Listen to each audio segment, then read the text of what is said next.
Well, this morning, the FBI searched the home of former National Security Advisor John Bolton. A source confirmed to NBC News that it is part of a national security investigation in search of classified records. Now, Bolton served in President Trump's first administration for about a year and a half before a major falling out between the two. Multiple vehicles were seen outside Bolton's Bethesda, Maryland home around 7 a.m. when agents began entering with boxes to collect potential evidence. He was not believed to be home at the time. Meanwhile, top law enforcement officials from the FBI, the DOJ, they took to social media early this morning, appearing to refer to this raid around the same time that it was starting. NBC News Chief White House correspondent Peter Alexander joins us with more details. Peter, what more can you tell us about the nature of this search, the timing of this search, as well as the second location in D.C.?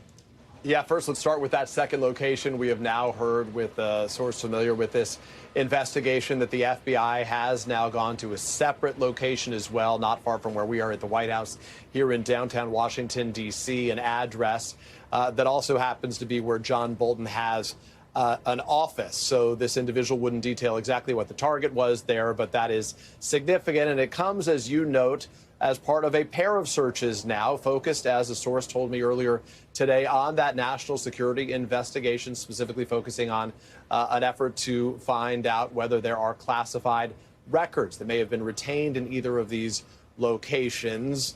If there is to have been a court-authorized search, as it's been communicated to us, that would mean that a judge would have reviewed the probable cause, signed off on it, in effect, saying that it was okay for these agents to go forward. This is not all that unusual for it to take place. Searches of this kind happen around the country on a regular basis. What is unusual is, of course, the relationship between these two and the real tensions that have existed. And frankly, some of the public comments we're hearing from members of law enforcement, including from the FBI director, who said, among other things, no one is above the law. FBI agents on a mission right now, sort of a cryptic message, but some critics are already viewing that as political or partisan at this time. You know, Peter, Trump and Bolton have long-standing tension, especially after Bolton published his memoir about his time in the Trump administration. And that caused some consternation at that time, but there was no raid on his home. This is the first time that something like this, of this magnitude, has happened, right? Yeah, that's right. The book was called The Room Where It Happened, and it's produced a lot of frustration and anger from President Trump and some of his allies with the accusation that John Bolton had revealed sensitive, classified details there. The president a bit earlier today teeing off on John Bolton, as he has done many times in the past. Here's part of what he said. I'm not a fan of John Bolton.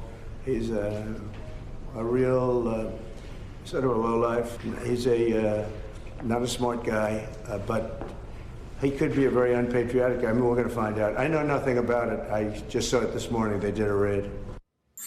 John Bolton notably has not responded to NBC News' request for comment. Only a matter of weeks ago, he referred to the Trump presidency as a retribution presidency. Vicki and Morgan. All right, Peter Alexander live at the White House. Peter, thank you so much. We thank you for watching. And remember, stay updated on breaking news and top stories on the NBC News app or watch live on our YouTube channel.